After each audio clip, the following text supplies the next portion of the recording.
नमस्कार दोस्तों, आप सभी का एक बार पुनः बहुत बहुत स्वागत है आपके अपने YouTube चैनल MP रोजगार इन्फो में, जहां पे हम बात करते हैं सरकारी भर्तियों की और सरकारी योजनाओं की, ताकि हमारे भाई बहनों तक सही और सटीक जानकारी पहुंच सके। तो मित्रों, अगर आप एक ग्राम रोजगार सहायक बनना चाहते हैं तो ये आपके लिए जान लेना बहुत ही जरूरी है कि आप अगर ग्राम रोजगार सहायक बन जाते हैं तो आपको कौन कौन से काम करने पड़ेंगे।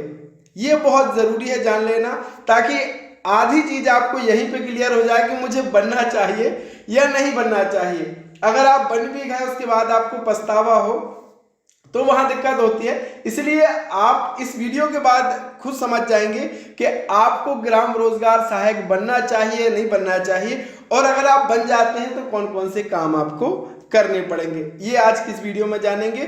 और अगर चैनल पे नए हैं दोस्तों, चैनल को सब्सक्राइब कर लेना। दाहिनी तरफ ये सब्सक्राइब का बटन दिया है, क्योंकि फिर आप वीडियो को देखने के बाद सब्सक्राइब करना भूल जाते तो पहले ही सब्सक्राइब कर लीजिए और वीडियो को एक लाइक कर दीजिए। तो चलिए दोस्तों, अब हम शुरू करते हैं।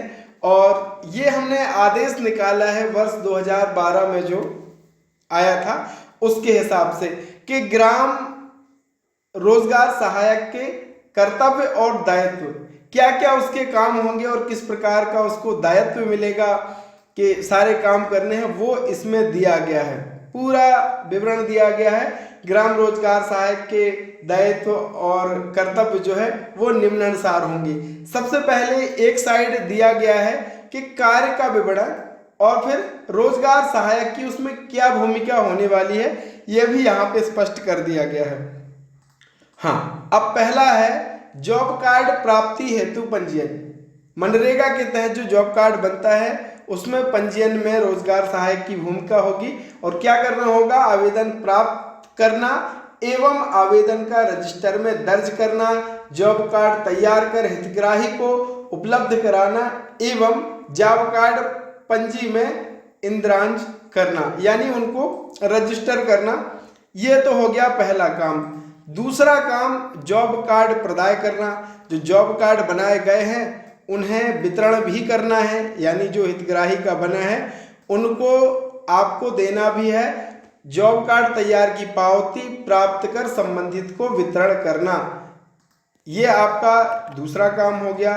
तीसरा काम अगर हम बात करें तो अभिलेख संधारण, यानी मनरेगा अंतर्गत समस्त नस्तियां जैसे रोजगार पंजी, जॉब कार्ड पंजी, एग्जिट प्रोटोकॉल पंजी, परिसंपत्ति रजिस्टर, भुगतान पंजी, मस्टरोल की पंजी, शिकायत पंजी, साथ ही कैश बुक, वाउचर सामग्री प्रदाय, लेजर बेरोजगारी भत्ता की पंजी आदि समस्त अभिलेखों का संधारण करने की जवाबदारी ग्राम रोजगार सहायक की होगी।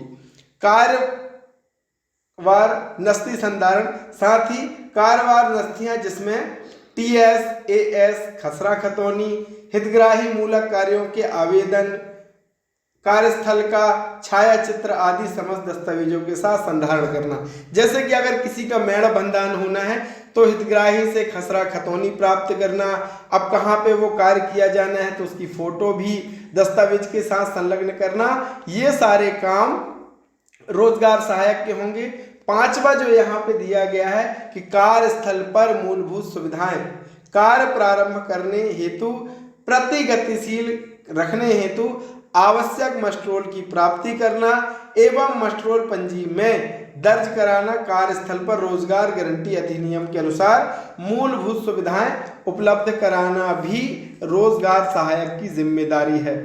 छठवां यहाँ पे दिया गया है दैनिक मानव दिवस, दैनिक श्रमिकों की जानकारी अपने उपयंत्री या कार्यक्रम अधिकारी को दूरभाष पर प्रतिदिन नोट कराना। और दैनिक हाजिरी कार्यवार ग्राम पंचायत में जो भी हाजिरी हुई है, जिस भी भाई बहनों ने आज काम किया उनकी सारी जानकारी नोट भी करना।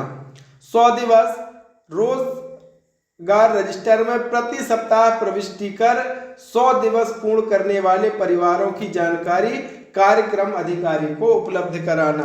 अब बहुत सारे श्रमिक ऐसे हैं जिन्होंने अपना 100 दिवस का कार्य पूर्ण कर लिया है, 100 दिवस उनने काम कर लिया है, तो उनकी जानकारी कार्यक्रम अधिकारी को उपलब्ध कराना। साथ ही सेल्फ ऑफ प्रोजेक्ट, ग्राम सभा के अनुमोदन अनुसार सेल्फ ऑफ प्रोजेक्ट में कार्यों की सम्मिलित कर सेल्फ ऑफ प्रोजेक्ट को अद्यतन भी किया जाना रोजगार सहायक का काम है। साथ ही लेबर बजट एवं वार्षिक कार्य योजना, लेबर बजट एवं वार्षिक कार्य योजना बनाए जाने में सहायता प्रदान करना, यानी इसमें भी रोजगार सहायक की महत्वपूर्ण भूमिका है। 10वीं जो भूमिका होती है वो रोजगार उपलब्ध कराने हेतु कार्यों का चयन। रोजगार की मांग के दृष्टिगत वर्तमान में किए जाने वाले जो कार्य हैं उसमें भी बहुत महत्वपूर्ण भूमिका रहने वाली है।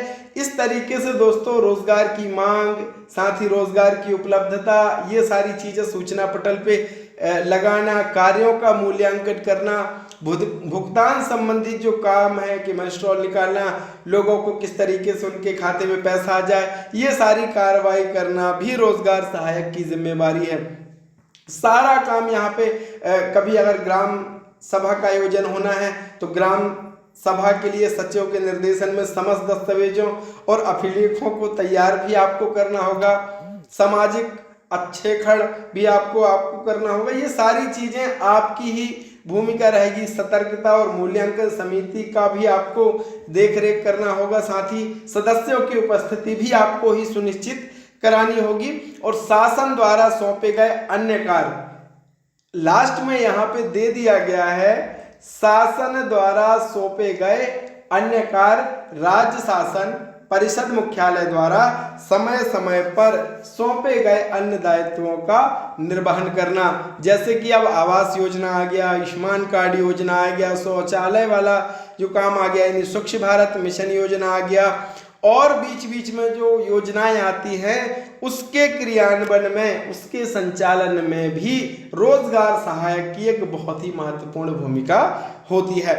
और यहाँ पे अनुशासन एवं नियंत्रण, ग्राम रोजगार सहायक ग्राम पंचायत के प्रति उत्तरदायी होगा, वह संबंधित पंचायत के नियंत्रणाधीन रहेगा। ग्राम रोजगार सहायक पर प्रशासनिक नियंत्रण कार्यक्रम अधिकारी जनपद पंचायत का होगा। कलेक्टर को पर्याप्त कारणों के आधार पर किसी भी समय रोजगार सहायक की सेवा समाप्ति के अधिकार होंगे। एक ये भी है कि अगर आपका कार्य सही नहीं होता है और माननीय कलेक्टर महोदय को आपके पर्याप्त कारण मिल जाते हैं कि आप काम नहीं कर रहे हैं, तो आपकी सेवा समाप्त करने का अधिकार भी वहां पे होगा। यहाँ पे स्पष्ट लिखा गया है, कलेक्टर को पर्याप्त कारणों के आधार पर किसी भी समय ग्राम रोजगार सहायक की सेवा समाप्ति के अधिकार भी होंगे। तो बहुत एक दायित्व वाला काम भी है और एक बड़ी जिम्मेदारी भी आपकी है। और जब आप आवेदन होने लगेंगे दोस्तों, जिन पंचायतों में रोजगार सहायक नहीं है या जिन पंचायतों में थे या किसी कारण से उन्हें हटा दिया गया है, उन पंचायतों में जब आवेदन स्टार्ट हो जाएंगे तो हम वीडियो लेकर के आ जाएंगे। तो अब आपको क्लियर हो गया होगा कि किस तरीके से ग्राम रोजगार सहायक काम करता है, क्या क्या जिम्मेवारियां उसकी होती हैं। तो मिलेंगे अगली वीडियो के साथ। एक लाइक कर देना, एक और सब्सक्राइब कर लेना अगर चैनल पे नए हो तो। बहुत बहुत धन्यवाद। Thank you so much.